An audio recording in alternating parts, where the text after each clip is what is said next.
पार्टियों में आप देख रहे हैं कि भारतीय जनता पार्टी को देख लीजिए, तो पार्टी ही तोड़ दे रहे हैं, पार्टी ही खत्म कर दे रहे हैं। हम शिवसेना को खत्म कर दिया, उन्होंने एनसीपी को खत्म कर दिया। समाजवादी पार्टी के राष्ट्रीय अध्यक्ष अखिलेश यादव के आदेश पर छात्र नौजवान पीडीए जागरूकता अभियान को लेकर समाजवादी लोहिया वाहिनी के प्रदेश अध्यक्ष रामकरण निर्मल का ललितपुर जनपद आगमन हुआ, जहां उन्होंने पदाधिकारियों कार्यकर्ताओं के साथ बैठक की। इस दौरान युवाओं को जागरूक करने के साथ आगामी चुनाव की तैयारियों माननीय राष्ट्रीय अध्यक्ष अखिलेश यादव जी के निर्देश पे 9 अगस्त क्रांति दिवस के दिन पूरे प्रदेश में छात्र नौजवान पीडीए जागरूकता सदस्यता अभियान चल रहा है। और यूथ फ्रंटल के समाजवादी युवजन सभा, समाजवादी लोहिया वाहिनी, समाजवादी यूथ ब्रिगेड, समाजवादी छात्र सभा के राष्ट्रीय एवं प्रदेश के समस्त पदाधिकारी पूरे उत्तर प्रदेश में जिलेवार ये सदस्यता अभियान और जागरूकता अभियान चालू करें। उसी कड़ी में मैं आज तीसरे जनपद में आया हूँ। 9 अगस्त को मैं जनपद जालौर में था, 10 तारीख को मैं जनपद झांसी में था, आज ललितपुर में। आपके द्वारा एक लेटर पैड जारी किया गया था आपके यूथ के जो आपने जिलाध्यक्ष बनाया है उससे पहले, ऐसा क्या उसका विजन था कि आपने जो है 1 घंटे में ही आपने अपना पदाधिकारी चेंज किया? पार्टी के हमारे जो पदाधिकारी हमारे नेता जिलाध्यक्ष हैं उनसे जब जानकारी मिली तो उससे बदलाव कर दिया गया और जिम्मेदार व्यक्ति को दिया गया। तो क्या जानकारी थी? जो भी जानकारी मिली है पार्टी के इंटरनल मामला है, उसमें आप लोग मीडिया के लोग अब जानते हैं। जो भी हमारे जिलाध्यक्ष ने निर्देश दिया उसका निर्देश के तहत काम किया गया। जो आपकी पार्टी के अध्यक्ष एक बार कहते हैं कि कोई अन्य पार्टी का आकर यहाँ पर कोई पदाधिकारी निकाले, लेकिन वर्तमान में कुछ अन्य पार्टी से आगे सीधे जरा उपाध्यक्ष बन रहे हैं। देखिए ऐसा है कि पार्टियों में आप देख रहे हैं कि भारतीय जनता पार्टी को देख लीजिए, तो पार्टी ही तोड़ दे रहे हैं, पार्टी ही खत्म कर दे रहे हैं। हम शिवसेना को खत्म कर दिया, उन्होंने एनसीपी को खत्म कर दिया। जिसपे बीजेपी कहती थी कि उन पर इरिगेशन कितने ज़्यादा मुकदमे थी, इतनी बड़ी प्रॉपर्टी उनके पास थी, लेकिन उनको शामिल कर लिया। पार्टियों में आना जाना, शामिल करना, कारोबार बढ़ाना, ये लगा रहता है। ये कोई नई बात नहीं है कि कोई भारतीय जनता पार्टी का नेता हमारे दल में आ गया, हमारा दल का नेता किसी दल में चला गया। ये लोकतंत्र है जिसकी जहाँ मर्जी आ जा सकता है। समाजवादी पार्टी के बड़े मंचों से बड़े नेता नदारद हैं। ललितपुर की बात की जाए तो ललितपुर में कहीं ना कहीं गुटबाजी की मार झेल रहे हैं, क्या है इस बारे में? देखिए समाजवादी पार्टी पूरी तरह एक्टिव है, समाजवादी पार्टी और पीडीए परिवार एकजुट हो रहा है। आपने 2024 का रिजल्ट देखा है, 37 सीटें जीती और गठबंधन इंडिया गठबंधन ने 43 सीटें जीती है। इसका वोट परसेंट भी बढ़ा है। जिस तरह समाजवादी पार्टी ने दलितों पिछड़ों अल्पसंख्यकों की लड़ाई लड़ी है, राष्ट्रीय अध्यक्ष माननीय अखिलेश यादव जी ने पीडीए का आह्वान किया है। पूरे उत्तर प्रदेश में पीडीए समाज इकट्ठा है और भारतीय जनता पार्टी को 2027 में भी हराने जा रहा है।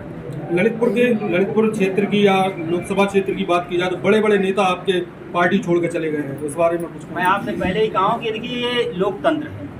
अगर लोकतंत्र में बहुत सारे ऐसे लोग होते हैं कि जब कोई घर भी ऐसा होता है जब विपत्ति आती लोग छोड़ के चले जाते हैं, लेकिन कुछ लोग ऐसे होते हैं जो विपत्ति के समय खड़े रहते हैं। क्या अच्छे और बुरे दिन क्या मुसीबत के समय में समाजवादी पार्टी छोड़ के जो लोग चले गए हैं उनको क्या बाद में जगह दी जाएगी? देखिए माननीय राष्ट्रीय अध्यक्ष जी ने कहा है, उनके बयान आप लोगों ने मीडिया के माध्यम से पढ़े होंगे कि जो लोग गए हैं उनकी कोई पैरवी करने आएगा तो उसके खिलाफ एक्शन किया जाएगा।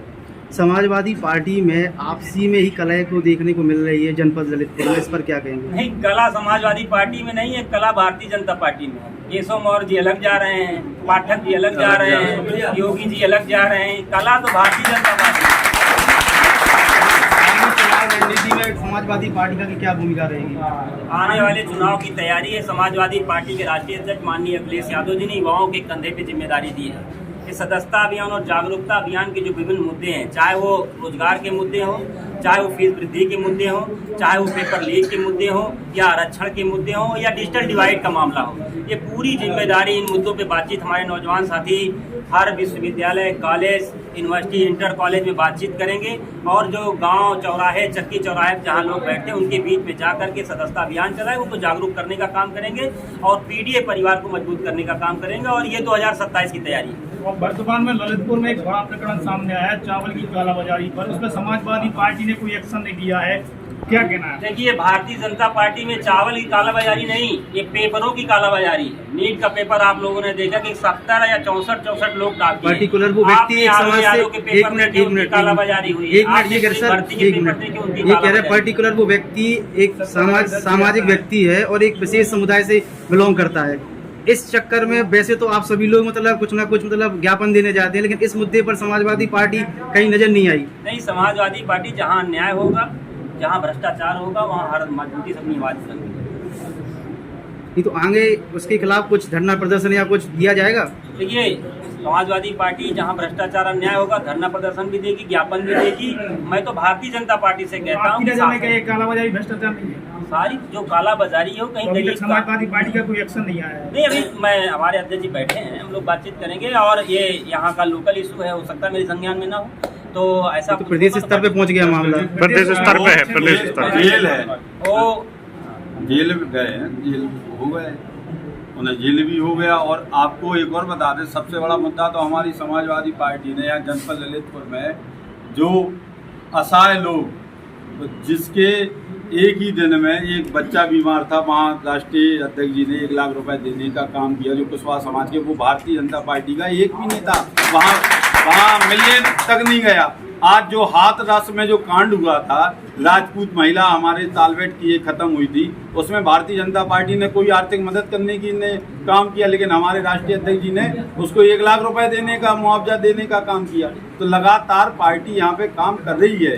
और आपको मालूम है कि लगातार जनपद में कितनी बड़ी खाई थी वोटों की, जो 5-5 लाख से आते थे। इस बार जो अंतराल 60,000 रुपए आया, तो ये कहीं ना कहीं समाजवादी पार्टी और इंडिया गठबंधन की तो जीत है।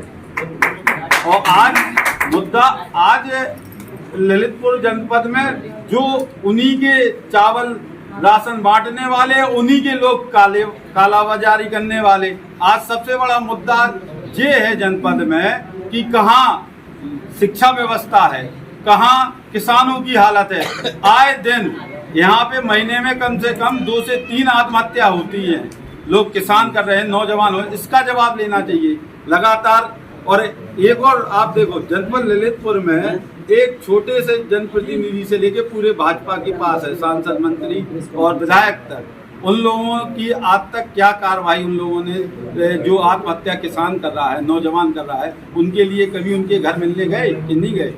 तो विपक्ष की तरफ से आप लोग क्या करें? आप लोग आवाज क्यों नहीं उठा रहे? हम लोग आवाज उठा रहे हैं। एसपी साहब से हम लोग मिले थे, एसपी साहब ने बोला था कि देखो, आपके बिना कहे, बिना ज्ञापन दिए हमने तुरंत कार्रवाई की, और जो कालाबाजारी कर रहा है उसको तुरंत जेल में डाला, और उसकी जांच भी चल रही है। तो जब उन्होंने आश्वासन दिया है हम लोगों गए थे सीबीआई जांच कराने के लिए, जब उन्होंने आश्वासन दिया है कि अगर मैं कार्रवाई नहीं करूं, जब आप लोग मांग उठाना।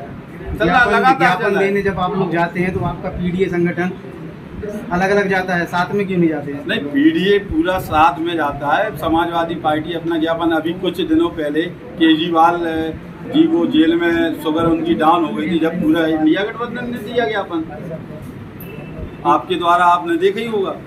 अलग अलग देखने को मिलता है, जैसे आम आदमी पार्टी अलग देने जाती है, समाजवादी पार्टी अलग देने जाती है, कांग्रेस अलग देने जा रही है। गठबंधन है जे, ऊपर से हम लोग देते हैं, दल है, दल अलग अलग है, अलग अलग मुद्दे भारतीय हैं। जनता पार्टी से आप सवाल करिए कि हाथरस कांड में उन्होंने क्या किया उन पीड़ित परिवारों के साथ। 2 लाख रुपए का मुआवजा दिया, या 2 लाख की एक आदमी की मृत्यु की इतनी कीमत है जीवन की, उनको हम पार्टी मांग करती 20 लाख रुपए थे। राष्ट्रीय अध्यक्ष माननीय अखिलेश, कोरोना काल में जो लोग मरे, जिन्होंने जान गंवाई, जो दूर दराज रह करके अपने गाँवों से अपने परिवार का पालन पोषण करते थे, वो जब रास्ते में चल गया, जिनकी जान गई, उनकी मदद किसने की? समाजवादी पार्टी ने। ये सत्ता पक्ष के लिए सवाल है कि जो कालाबाजारी हो रही है, पार्टी सत्ता पक्ष क्या कर रही है पीड़ित परिवारों के लिए? जो नौजवान, एक बच्ची मर गई झांसी में, उसको स्कॉलरशिप उसकी नहीं आई थी। जो किसान यहाँ आत्महत्याएं करे, सत्ता पक्ष के लिए, सत्ता पक्ष उस पर खामोश है, मौन। आप लोगों की जिम्मेदारी की सत्ता पक्ष से आप आज आप जनपद का काम तो आज आप जनपद ललितपुर में आपने दौरा किया है, क्या कार्यक्रम है आपके और किस योजना के अंतर्गत आज आप यहाँ पर? छात्र नौजवान पीडीए जागरूकता सदस्यता अभियान,